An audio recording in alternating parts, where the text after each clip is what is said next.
এক রাজা এবং তিন মন্ত্রী গল্প। একবার এক রাজা তার তিন মন্ত্রীকে ডেকে বললেন, এই নাও, তোমাদের একটা করে খালি বস্তা দিলাম। তোমাদের কাজ হবে বনে গিয়ে বিভিন্ন ফল কুড়িয়ে এই বস্তা ভরে নিয়ে আসবে। দেখি কে কত তাড়াতাড়ি বস্তা পূর্ণ করে নিয়ে আসতে পার। তিনজন চলে গেল জঙ্গলে।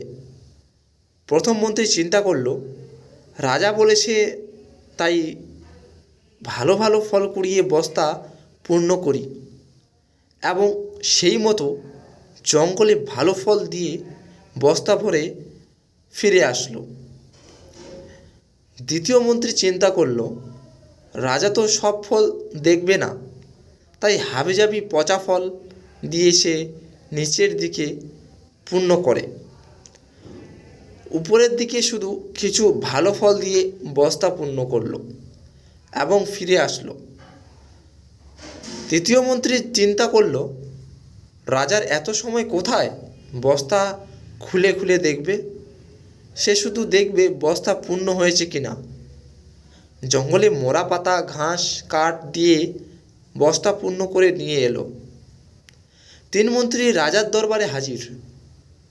রাজা সবাই বস্তা পূর্ণ করে দেখে খুশি হলেন। তিনি বস্তাগুলো খুলেও দেখলেন না।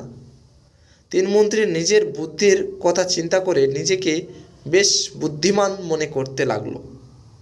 রাজা একটু সময় নিয়ে তার মসন্দে বসলেন এবং ঘোষণা করলেন, এই তিন মন্ত্রীদের তাদের বস্তাসহ 7 দিনের জন্য কারাগারে পাঠানো হোক এবং প্রত্যেককে 3টা আলাদা আলাদা কক্ষে রাখা হোক। এই 7 দিন তাদের কোনো প্রকার খাবার দেওয়া হবে না।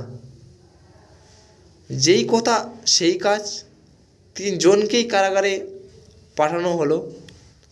প্রথম মন্ত্রী এই 7 দিন তার বস্তার ফলগুলো খেয়ে কাটিয়ে দিলেন। দ্বিতীয় মন্ত্রী তার যত ভালো ফল ছিল 2 দিন খেতে পারল, বাকি দিন পচা ফল খেতে কাটানোর চেষ্টা করল, কিন্তু তিনি অসুস্থ হয়ে পড়লেন।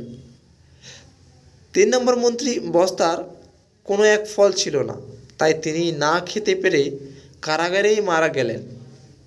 এই গল্পের শিক্ষণীয় বিষয় হলো, যদি আমরা ফাঁকি না দিয়ে সঠিকভাবে শিখে পড়ালেখা করে বড় হই, তবে এর ফল আমরা যখন কর্মক্ষেত্রে যাব তখন ভোগ করতে পারব।